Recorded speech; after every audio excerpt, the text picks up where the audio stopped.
Hey guys, don't mind me, just adjusting that pesky slipper clutch.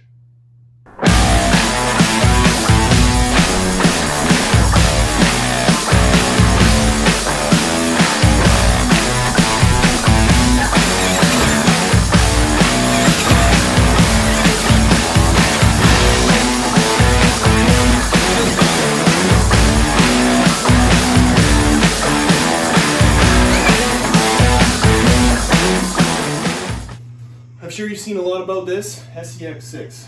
It's huge. And it's a good thing. It takes all of your 10 scale practices and throws it out the window. You've got to try to find bigger obstacles and harder terrain.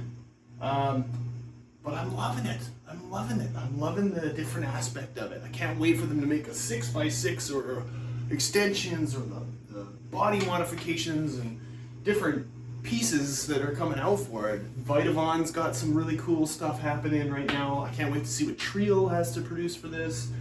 I'd like to get a hard body like Jeep Cherokee with the chuggy back. That's gonna come eventually. This thing scales up from the SCX10 platform, the Wrangler platform. If you're doing any 3D printing, which I've done some stuff here, it's 161.5% scaling, and you'll get it. The things are so big when I print them, they don't even fit on the bed of my 3D printer. Big shout out to Knight Customs, who did all the stuff for the SCX10 and then Hemistorm, Chris, he figured out how to scale everything up really appropriately. Things like the snorkel and these hinges on here, which you just shoe glue on and they're awesome. This was like a fender delete that I did. I hate that term, fender delete, exhaust delete. In any case, I think it looks pretty sharp. It's really aggressive. I've done some painting, which a lot of people have done to give it that look. You know, like minor touches up in the front, a little bit of vinyl on here, just to give it, you know, if I want to change it out later, I can. But it's heavy, and I was trailing the other day, and I was putting in my headphones to listen to some music, and I accidentally put it in reverse from about 1.5 feet away, and this rear bumper plowed into my shin. I've got a bruise, and it's beefy, and if it starts tumbling, you want to catch it. It's like catching a small child falling out of a bunk bed. So that's a good thing. There's a couple weaknesses to it, of course, and it's all across the internet right now. The slipper clutch comes loose. I've yet to adjust mine, but I can see it. It's a problem. There's way too much grease in the first and second in the gearbox, so shifting sometimes catches, sometimes it doesn't. So that needs to be all cleaned out. I haven't done it yet. I'm just gonna run it for a while and see what happens. Apparently the diffs also need to be shimmed. Ring gears are getting stripped out. I haven't even opened mine up yet. There is some fluid, I guess you want to call it, leaking from the undercarriage, but it's not substantial, and it's a pretty heavy grease, so I'm not too worried about it. What they have been saying though is the front servo is weak, and it is. It's really weak. Like when you put it under load, I think it's a 6.0 volt BEC, which I'm learning all about right now. It should be 7.4. And then there's also something about the panhard, and I've seen some tips and tricks on how to stiffen that up so you get more radius without flexing the chassis. Other than that, the tires, people were complaining they were too soft. Well, the front tires are really soft. Three Brothers RC, if you're listening, send me some. And also very waterlogged. Oh god. Sometimes you squeeze like a liter out and you can just keep squeezing the water out. It's Vancouver, rainy season.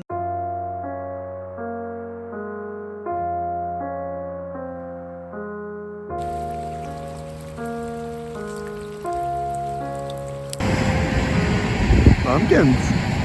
I take this thing in creeks. It's a lot of water, which leads me to the next thing. I submerged this thing about this deep in a creek crossing, and the ESC shit the bed. And that's a typical thing. I've had waterproof ESCs. They're not totally submersible. They find just one little drip will get inside, and then at a certain angle, it'll short something out. So it crapped out. I lost my ESC on like the 5th battery. So a quick solution to that, so you get like the red blinking lights of death, is prop it up on a couple different angles. Get a space heater so it only hits about 50-60 degrees, and just let the thing cook. Let it cook for a couple of hours, even a couple of days. And sure enough, it'll evaporate that last little bit of water out of there, and then it'll be back to functioning normally. I've got mine back and running. But it's kind of a pain in the ass, because it's like, I live in Vancouver, man. I go through puddles. It's a lot of fun, and that's what I got one of these things for. All my other crawlers, brushless, same thing. Some complaints about the green bodies. They're weak. I don't know if that's like paint or what. And I tumbled this quite a few times, and I'm not easy on it. You'll see in these videos, like, I'm not easy on the thing. But I was driving really slow through a puddle, and it just did a traction roll and just went dunk on its side, and it completely popped. Oh my God, it's heavy. Completely busted the whole Lexan all the way down. I had to go in and repair it. The hard mount mirrors, these are the Knight custom ones. They, you know, we put on a bit of a pivot so it has some give, but it just punched right through the body. So it was a bit of an annoyance to have to fix that. I've sent something off. People, oh, look at that water gun. People have been getting body replacements, clear bodies from Horizon Hobbies. I'm waiting to hear back. We'll see what happens, but that'd be pretty great. So other than those few things, that's it. Minor complaints. The thing's an animal, man. 4S. I ran it for a couple of packs, 3S, and then I said, you know what, I'm going to give her. And I put it on 4S. Even crawling on 4S, it just gets that extra wheel speed and that bite. But in second gear, if you want to like bounce that thing up, it's sturdy. All of the drivetrain, all of the components are so beefy. I mean, I've jumped it and ramped it and landed it pretty poor. And just even on stairs, bouncing, boom, boom, boom. It just took it, and I like it, and it's scale, and you can paint it, and you can make it your own. And until we get some more pieces, I want to get a nice big stinger bumper come up the front and a winch. You put a winch on this and affix the PVC, this will not get stuck.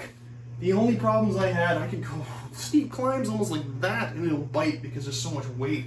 And once you get brass and all the different stuff in the front end, this thing is gonna be, it's gonna be a pretty interesting platform moving forward.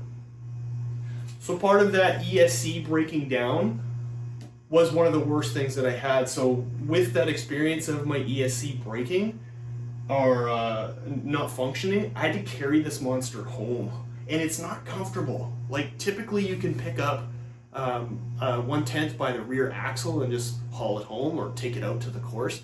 This thing, it's like carrying a hurt dog, but it's a jagged dog.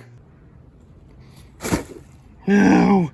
And it's painful. And I threw my shoulder out. Not to mention I did turf it a little bit on one of those videos, but in any case, some guys are taking out, there's 4 bolts underneath here. You take those out, you can pull up the transmission and disengage the axles, and they're saying to throw a dog leash around the front end and just tow it back. And I'm thinking that's not a bad idea, so make sure you got those tools when you're out there.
Liddy. Oh, I'm gonna be hurting tomorrow.